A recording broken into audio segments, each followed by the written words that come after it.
22/8/25 പ്രഭാതമുരളി ബാഗ്ദാദ മധുബൻ. ബാബ പറയുന്നു, മധുരമായ കുട്ടികളെ, നിങ്ങളെ ആരാണ് പഠിപ്പിക്കാൻ വന്നിരിക്കുന്നത്? ചിന്തിക്കൂ. എങ്കിൽ സന്തോഷത്താൽ രോമാഞ്ചമുണ്ടാകും.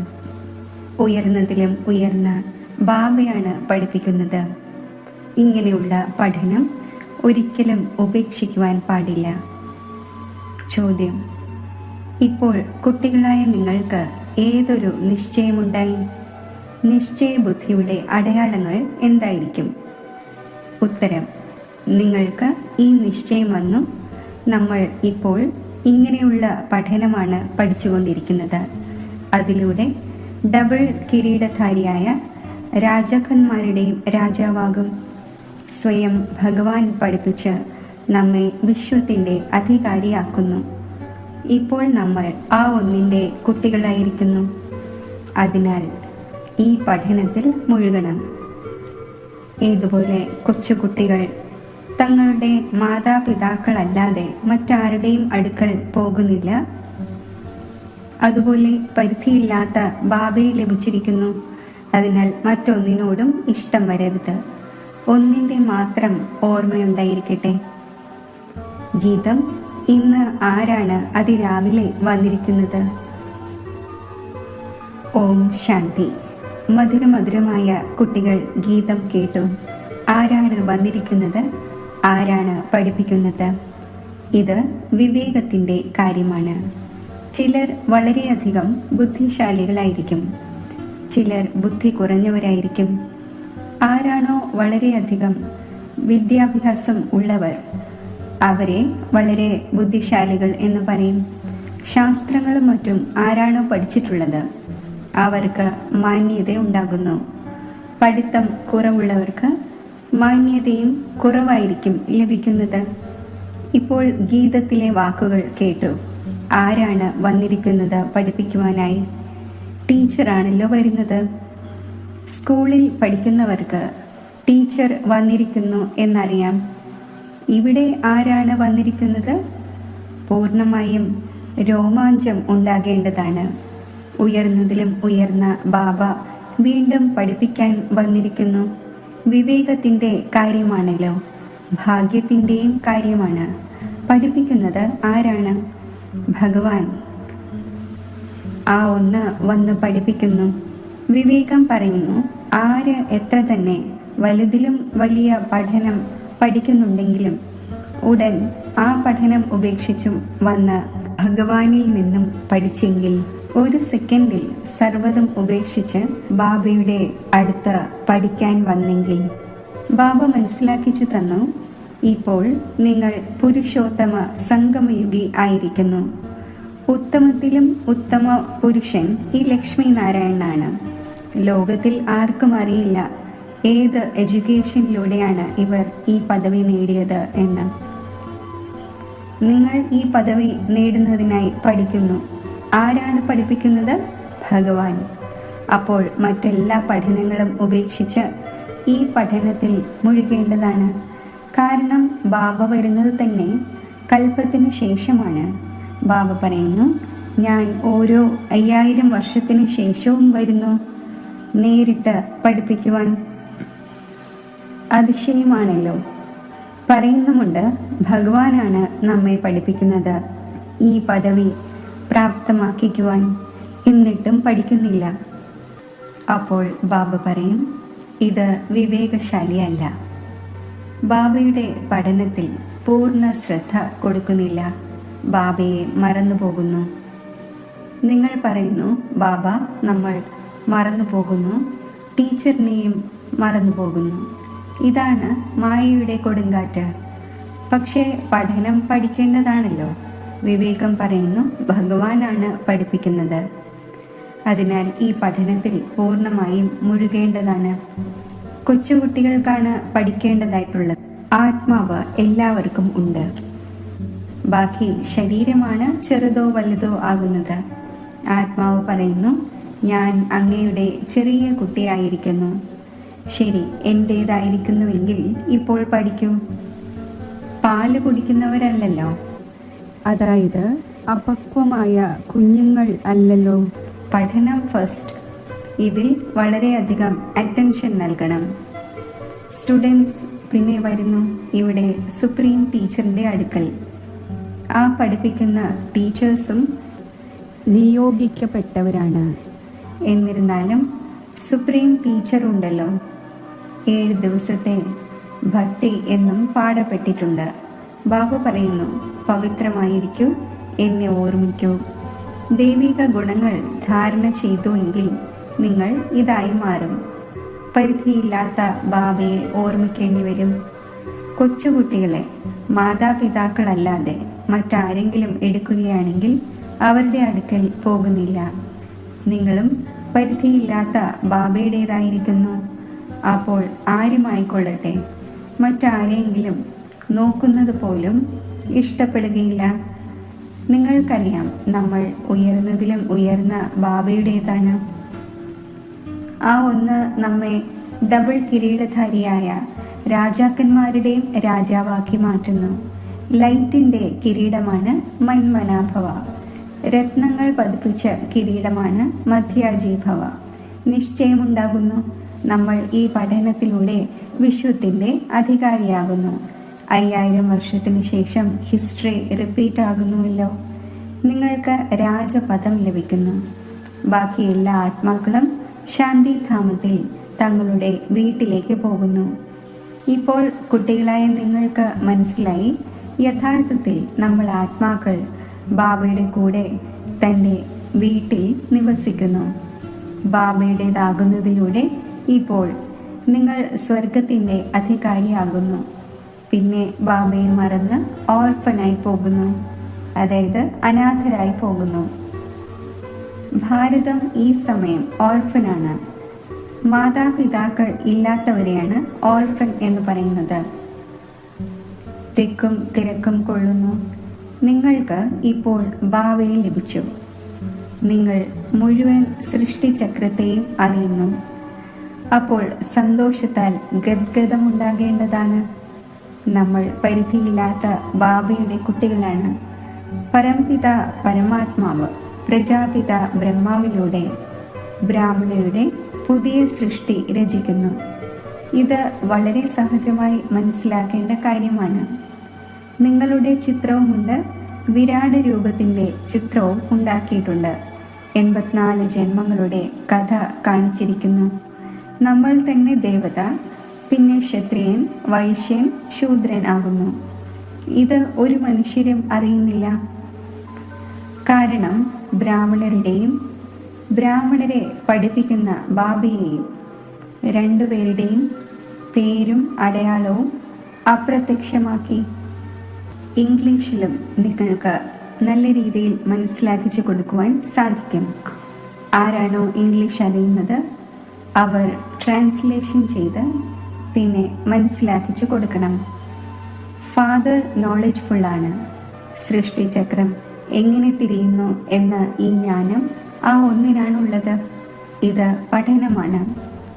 യോഗത്തെയും ബാബയുടെ ഓർമ്മ എന്നാണ് പറയുന്നത്. അതിനെ ഇംഗ്ലീഷിൽ കമ്മ്യൂണിയൻ എന്ന് പറയുന്നു. ബാബയുമായി കമ്മ്യൂണിയൻ, ടീച്ചറുമായി കമ്മ്യൂണിയൻ, ഗുരുവുമായി കമ്മ്യൂണിയൻ. ഇതാണ് ഗോഡ് ഫാദറുമായി കമ്മ്യൂണിയൻ. സ്വയം ബാബ പറയുന്നു, എന്നെ ഓർമ്മിക്കൂ, മറ്റേതെങ്കിലും ദേഹധാരിയെ ഓർമ്മിക്കാതിരിക്കൂ. മനുഷ്യർ ഗുരുവിനെയും മറ്റും സ്വീകരിക്കുന്നു, ശാസ്ത്രങ്ങൾ പഠിക്കുന്നു. എയിം ഓബ്ജക്റ്റ് ഒന്നും തന്നെയില്ല. സദ്ഗതിയാണെങ്കിൽ ഉണ്ടാകുന്നതുമില്ല. ബാബ പറയുന്നു, ഞാൻ വന്നിരിക്കുകയാണ് എല്ലാവരെയും തിരികെ കൊണ്ടുപോകാൻ. ഇപ്പോൾ നിങ്ങൾക്ക് ബാബയോടൊപ്പം ബുദ്ധിയുടെ യോഗം വയ്ക്കണം. എങ്കിൽ നിങ്ങൾ അവിടെ എത്തിച്ചേരും. നല്ല രീതിയിൽ ഓർമ്മിക്കുന്നതിലൂടെ വിശ്വത്തിൻ്റെ അധികാരിയാകും. ഈ ലക്ഷ്മി നാരായണന്മാർ പാരഡൈസിൻ്റെ അധികാരിയായിരുന്നല്ലോ. ഇത് ആരാണ് മനസ്സിലാക്കിച്ചു തരുന്നത്? ബാബയെ നോളജ്ഫുൾ എന്ന് പറയുന്നു. മനുഷ്യർ പിന്നെ പറയുന്നു അന്തര്യാമിയാണ്. വാസ്തവത്തിൽ അന്തര്യാമി എന്ന വാക്കേ ഇല്ല. ഉള്ളിലിരിക്കുന്നത്, നിവസിക്കുന്നത് ആത്മാവാണ്. ആത്മാവ് എന്ത് കാര്യം ചെയ്യുന്നുവോ അത് എല്ലാവരും അറിയുന്നു. എല്ലാ മനുഷ്യരും അന്തര്യാമിയാണ്. ആത്മാവ് തന്നെയാണ് പഠിക്കുന്നത്. ബാബ കുട്ടികളായ നിങ്ങളെ ആത്മാഭിമാനിയാക്കി മാറ്റുന്നു. നിങ്ങൾ ആത്മാക്കൾ മൂലവതനത്തിൽ വസിക്കുന്നവരാണ്. നിങ്ങൾ ആത്മാക്കൾ എത്ര ചെറുതാണ്. അനേകം തവണ നിങ്ങൾ പാർട്ട് അഭിനയിക്കുവാൻ വന്നു. ബാബ പറയുന്നു, ഞാൻ ബിന്ദുവാണ്. എൻ്റെ പൂജയാകട്ടെ ചെയ്യുവാൻ സാധിക്കില്ല. എന്തിനു ചെയ്യണം? ആവശ്യമേ ഇല്ല. ഞാൻ ആത്മാക്കളായ നിങ്ങളെ പഠിപ്പിക്കുവാനാണ് വരുന്നത്. നിങ്ങൾക്ക് തന്നെയാണ് രാജപദം നൽകുന്നത്. പിന്നെ രാവണ രാജ്യത്തിലേക്ക് പോകുമ്പോൾ എന്നെ തന്നെ മറന്നു പോകുന്നു. ആദ്യം ആത്മാവ് പാർട്ട് അഭിനയിക്കുവാൻ വരുന്നു. മനുഷ്യർ പറയുന്നു 84 ലക്ഷം ജന്മങ്ങൾ എടുക്കുന്നു. പക്ഷേ ബാബ പറയുന്നു മാക്സിമം 84 ജന്മമാണ്. ഫോറിനിൽ പോയി ഈ കാര്യങ്ങൾ കേൾപ്പിക്കുകയാണെങ്കിൽ ഈ ജ്ഞാനം നമ്മളെ ഇവിടെ ഇരുന്ന് പഠിപ്പിക്കൂ എന്ന് അവരോട് പറയും. നിങ്ങൾക്ക് അവിടെ 1000 രൂപയായിരിക്കും ലഭിക്കുന്നത്. നമ്മൾ താങ്കൾക്ക് 10-20,000 രൂപ തരാം. നമ്മളെയും ജ്ഞാനം കേൾപ്പിക്കൂ. ഗോഡ് ഫാദറാണ് നമ്മൾ ആത്മാക്കളെ പഠിപ്പിക്കുന്നത്. ആത്മാവ് തന്നെയാണ് ജഡ്ജും മറ്റും ആകുന്നത്. ബാക്കി മനുഷ്യരെല്ലാം തന്നെ ദേഹാഭിമാനികളാണ്. ആരിലും ജ്ഞാനമില്ല. വലിയ വലിയ ഫിലോസഫേഴ്സും മറ്റും വളരെയധികമുണ്ട്. പക്ഷേ ഈ നോളജ് ആർക്കുമില്ല. നിരാകാരനായ ഗോഡ് ഫാദറാണ് പഠിപ്പിക്കുവാൻ വരുന്നത്. നമ്മൾ ആ ഒന്നിൽ നിന്നും പഠിക്കുന്നു. ഈ കാര്യങ്ങൾ കേട്ട് അത്ഭുതപ്പെടും. ഈ കാര്യങ്ങൾ ഒരിക്കലും കേൾക്കുകയോ പഠിക്കുകയോ ചെയ്തിട്ടില്ല. ഒരു ബാബയെ തന്നെയാണ് ലിബറേറ്റർ, ഗൈഡ് എന്ന് പറയുന്നത്. ആ ഒന്ന് ലിബറേറ്റർ ആണ് എന്നിരിക്കെ പിന്നെ ക്രൈസ്റ്റിനെ എന്തുകൊണ്ടാണ് ഓർമ്മിക്കുന്നത്? ഈ കാര്യങ്ങൾ നല്ല രീതിയിൽ മനസ്സിലാക്കിച്ചു കൊടുക്കൂ. അപ്പോൾ അവർ അതിശയിക്കും. പറയും, നമ്മൾ ഈ കേട്ടത് ശരിയാണ്. പാരഡൈസിൻ്റെ സ്ഥാപന നടന്നുകൊണ്ടിരിക്കുന്നു. അതിനുവേണ്ടിയാണ് ഈ മഹാഭാരത യുദ്ധവും ഉള്ളത്. ബാബ പറയുന്നു, ഞാൻ നിങ്ങളെ രാജാക്കന്മാരുടെയും രാജാവും ഡബിൾ കിരീടധാരിയും ആക്കുന്നു. പ്യൂരിറ്റി, പീസ്, പ്രോസ്പെരിറ്റി എല്ലാം ഉണ്ടായിരുന്നു. ചിന്തിക്കൂ, എത്ര വർഷമായി? ക്രൈസ്റ്റിന് 3000 വർഷങ്ങൾക്ക് മുമ്പ് ഇവരുടെ രാജ്യമായിരുന്നല്ലോ. പറയൂ, ഇതാകട്ടെ സ്പിരിച്വൽ നോളജാണ്. ഇതാണെങ്കിൽ ഡയറക്റ്റ് ആ സുപ്രീം ഫാദറിൻ്റെ കുട്ടിയാണ്. ആ ഒന്നിൽ നിന്നും രാജയോഗം പഠിച്ചുകൊണ്ടിരിക്കുന്നു. വേൾഡിൻ്റെ ഹിസ്റ്ററിയും ജോഗ്രഫിയും എങ്ങനെ റിപ്പീറ്റ് ആകുന്നു? ഇത് മുഴുവൻ നോളജാണ്. നമ്മുടെ ആത്മാവിൽ 84 ജന്മങ്ങളുടെ പാർട്ട് അടങ്ങിയിട്ടുണ്ട്. ഈ യോഗത്തിൻ്റെ ശക്തിയിലൂടെ ആത്മാവ് സദോ പ്രധാനമായി ഗോൾഡൻ ഏജിലേക്ക് പോകും. പിന്നെ അതിന് രാജ്യം ആവശ്യമാണ്. പഴയ ലോകത്തിൻ്റെ വിനാശവും ഉണ്ടാകണം. അത് മുന്നിൽ നിൽക്കുന്നു. പിന്നെ ഒരു ധർമ്മത്തിൻ്റെ രാജ്യമുണ്ടാകും. ഇത് പാപാത്മാക്കളുടെ ലോകമാണല്ലോ. ഇപ്പോൾ നിങ്ങൾ പാവനമായി കൊണ്ടിരിക്കുന്നു. പറയൂ, ഈ ഓർമ്മയുടെ ബലത്തിലൂടെ നമ്മൾ പവിത്രമാകുന്നു. മറ്റുള്ളവരുടെ എല്ലാം വിനാശമുണ്ടാകും. നാച്ചുറൽ കലാമിറ്റീസ് വരാൻ പോകുന്നു. നമ്മൾ റിയലൈസ് ചെയ്തിട്ടുള്ളതാണ്. ദിവ്യ ദൃഷ്ടിയിലൂടെ കണ്ടിട്ടുമുണ്ട്. ഇതെല്ലാം സമാപ്തമാകേണ്ടതുണ്ട്. ബാബ വന്നിരിക്കുകയാണ് ഡീറ്റി വേൾഡ് സ്ഥാപിക്കുവാൻ. കേൾക്കുമ്പോൾ പറയും, ആഹാ, ഇതാകട്ടെ ഗോഡ് ഫാദറിൻ്റെ കുട്ടികളാണ്. കുട്ടികളായ നിങ്ങൾക്കറിയാം, ഈ യുദ്ധം നടക്കും. നാച്ചുറൽ കലാമിറ്റീസും ഉണ്ടാകും. എന്തവസ്ഥയുണ്ടാകും? ഈ വലിയ വലിയ കെട്ടിടങ്ങളും മറ്റുമെല്ലാം നിലം പതിക്കും.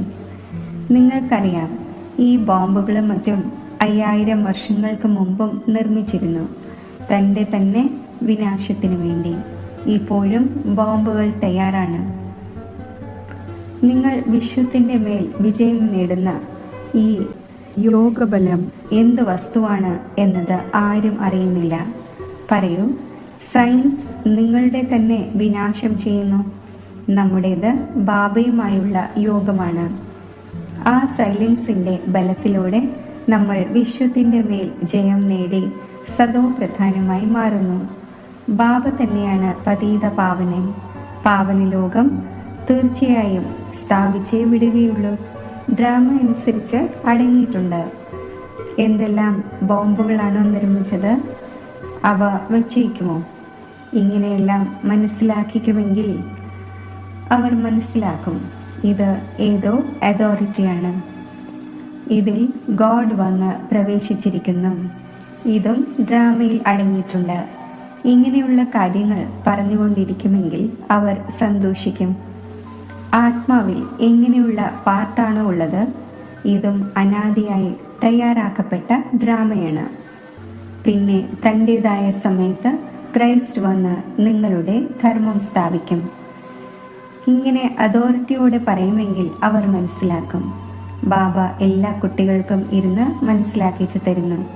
അപ്പോൾ ഈ പഠനത്തിൽ കുട്ടികൾ മുഴുകേണ്ടതാണ്. അച്ഛൻ, ടീച്ചർ, ഗുരു മൂന്നും ഒന്ന് തന്നെയാണ്. ആ ഒന്ന് എങ്ങനെ നോളജ് നൽകുന്നു, ഇതും നിങ്ങൾ മനസ്സിലാക്കുന്നു. എല്ലാവരെയും പവിത്രമാക്കി കൊണ്ടുപോകുന്നു. DT ഡിനാസ്റ്റി ഉണ്ടായിരുന്നു. അപ്പോൾ പവിത്രമായിരുന്നു. ഗോഡ് ഗോഡസ് ആയിരുന്നു. സംസാരിക്കുവാനുള്ള വളരെ വലിയ സാമർഥ്യമുണ്ടായിരിക്കണം. സ്പീഡും നന്നായി വേണം. പറയൂ, ബാക്കി എല്ലാ ആത്മാക്കളും സ്വീറ്റ് ഹോമിൽ വസിക്കുന്നു. ബാബ തന്നെയാണ് കൊണ്ടുപോകുന്നത്. സർവരുടെയും സദ്ഗതി ദാതാവ് ആ ബാബയാണ്. ആ ഒന്നിൻ്റെ ബർത്ത് പ്ലേസ് ഭാരതമാണ്. ഇത് എത്ര വലിയ തീർത്ഥസ്ഥാനമായി! നിങ്ങൾക്കറിയാം, എല്ലാവർക്കും തമോ പ്രധാനം ആവുക തന്നെ വേണം. പുനർജന്മം എല്ലാവർക്കും എടുക്കണം. തിരികെ ആർക്കും തന്നെ പോകുവാൻ സാധിക്കുകയില്ല. ഇങ്ങനെയുള്ള കാര്യങ്ങൾ മനസ്സിലാക്കിക്കുന്നതിലൂടെ വളരെയധികം അതിശയിക്കും. ബാബ പറയുന്നു, ജോഡിയാണെങ്കിൽ വളരെ നന്നായി മനസ്സിലാക്കിച്ചു കൊടുക്കുവാൻ സാധിക്കും. ഭാരതത്തിൽ ആദ്യം പവിത്രതയുണ്ടായിരുന്നു. പിന്നെ അപവിത്രം എങ്ങനെയാണ് ആകുന്നത്, ഇതും പറഞ്ഞു കൊടുക്കാൻ സാധിക്കും. പൂജ്യർ തന്നെയാണ് പൂജാരിയാകുന്നത്. ഇംപ്യോർ ആകുന്നതിലൂടെ പിന്നെ തൻ്റെ തന്നെ പൂജ ചെയ്യുവാൻ തുടങ്ങുന്നു. രാജാക്കന്മാരുടെ ഗൃഹത്തിലും ഈ ദേവതമാരുടെ ചിത്രങ്ങൾ ഉണ്ടായിരിക്കുന്നു. ആരാണോ പവിത്ര ഡബിൾ കിരീടധാരി ആയിരുന്നത്, അവരെ കിരീടമില്ലാത്ത അപവിത്രമായവർ പൂജിക്കുന്നു. അവർ പൂജാരി രാജാക്കന്മാരായി. അവരെ ഗോഡ് ഗോഡസ് എന്ന് പറയില്ല. കാരണം ഈ ദേവതമാരുടെ പൂജയാണ് ചെയ്യുന്നത്.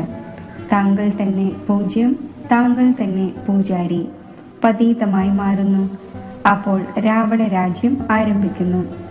ഈ സമയം രാവണ രാജ്യമാണ്. ഇങ്ങനെ എല്ലാം ഇരുന്ന് മനസ്സിലാക്കിക്കുകയാണെങ്കിൽ എത്ര രസം തോന്നുന്നതായി കാണിക്കുമായിരുന്നേനെ.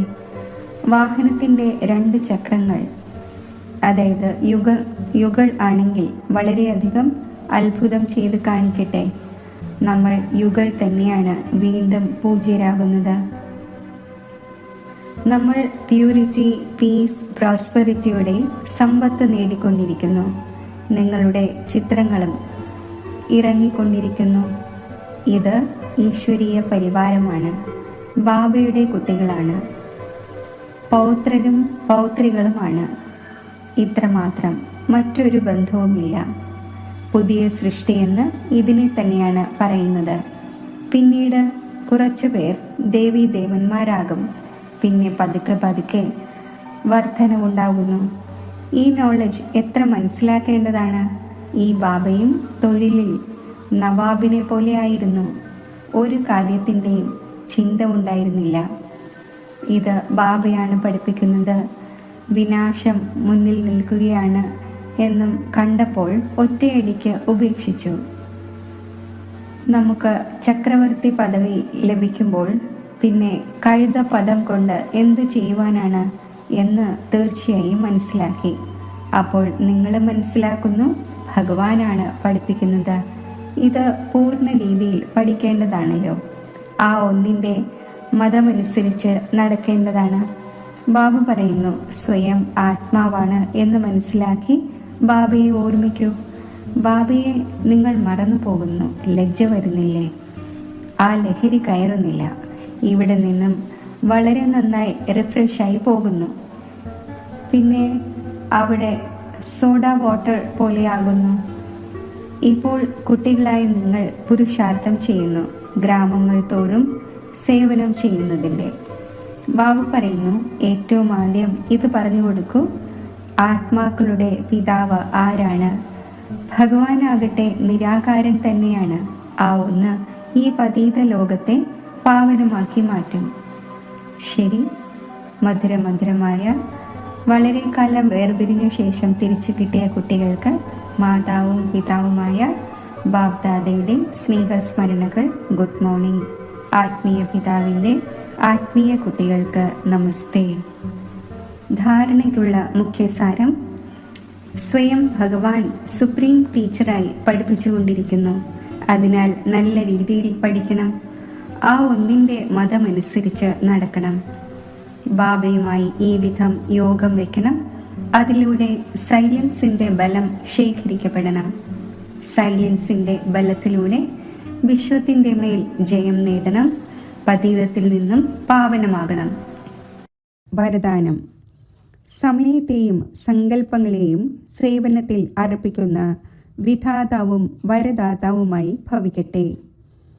ഇപ്പോൾ സ്വയം തൻ്റെ ചെറിയ ചെറിയ കാര്യങ്ങൾക്ക് പിന്നാലെ, ശരീരത്തിൻ്റെ പിന്നാലെ, മനസ്സിൻ്റെ പിന്നാലെ, സാധനങ്ങളുടെ പിന്നാലെ, ബന്ധങ്ങൾ നിറവേറ്റുന്നതിന് പിന്നാലെ സമയവും സങ്കല്പവും വിനിയോഗിക്കുന്നതിന് പകരം ഇതിനെ സേവനത്തിൽ അർപ്പിക്കൂ.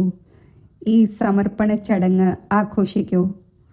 ഓരോ ശ്വാസത്തിലും സേവനത്തിൻ്റെ താല്പര്യമുണ്ടാകണം.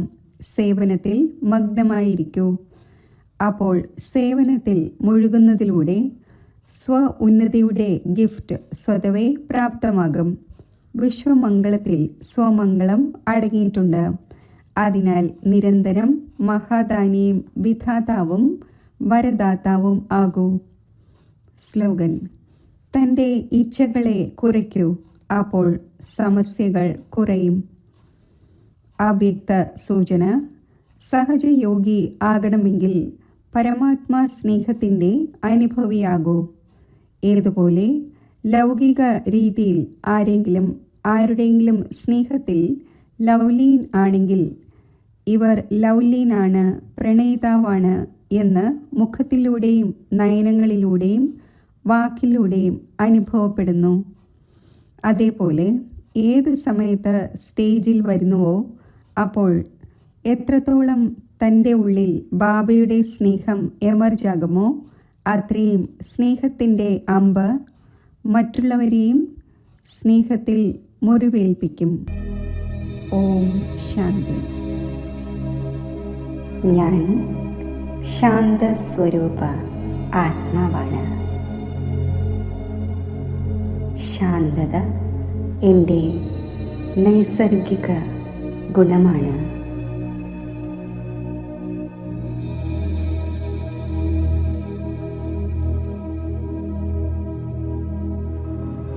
ഈ ശാന്തസ്വരൂപ അവസ്ഥയിൽ സ്ഥിതി ചെയ്യുമ്പോൾ ശാന്തിയുടെ ഒരു പ്രഭാവലയം എനിക്ക് ചുറ്റും സൃഷ്ടിക്കപ്പെടുന്നു.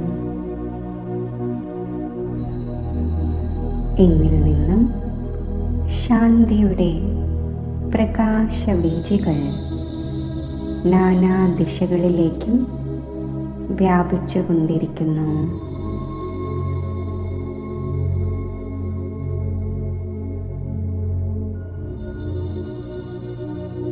ശാന്തിയുടെ അഗാധ തലങ്ങളിൽ എത്തിച്ചേരവേ അലൗകികമായ ആത്മസംതൃപ്തിയുടെ അവസ്ഥയിൽ ഞാൻ സ്ഥിതി ചെയ്യുന്നു.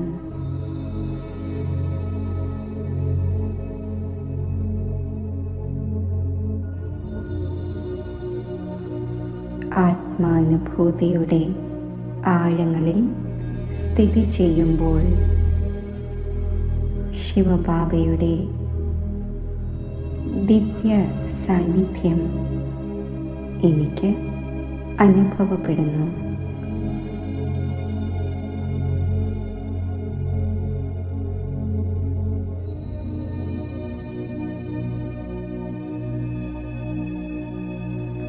ജ്ഞാന സൂര്യനായ ശിവബാബയിൽ നിന്നും ദിവ്യ പ്രകാശകിരണങ്ങൾ ദിവ്യ ബുദ്ധിയിലൂടെ ഞാൻ ഗ്രഹിക്കുന്നു.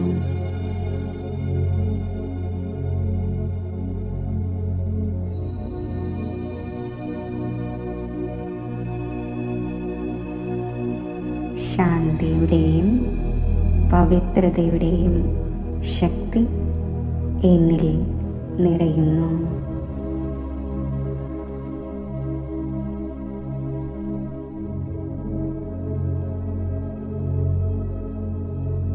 ശാന്തിയുടെയും പവിത്രതയുടെയും ഈ ദിവ്യപ്രകാശം സ്വീകരിച്ച് ഞാൻ വിശ്വത്തിലെ ആത്മാക്കൾക്ക്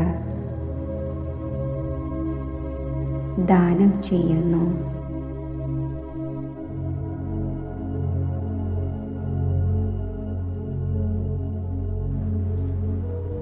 ഈ ദിവ്യപ്രകാശം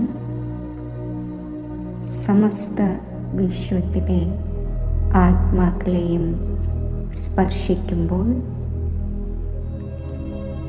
അവരും ശാന്ത സ്വരൂപ അവസ്ഥയിൽ സ്ഥിരത കൈവരിക്കുന്നു.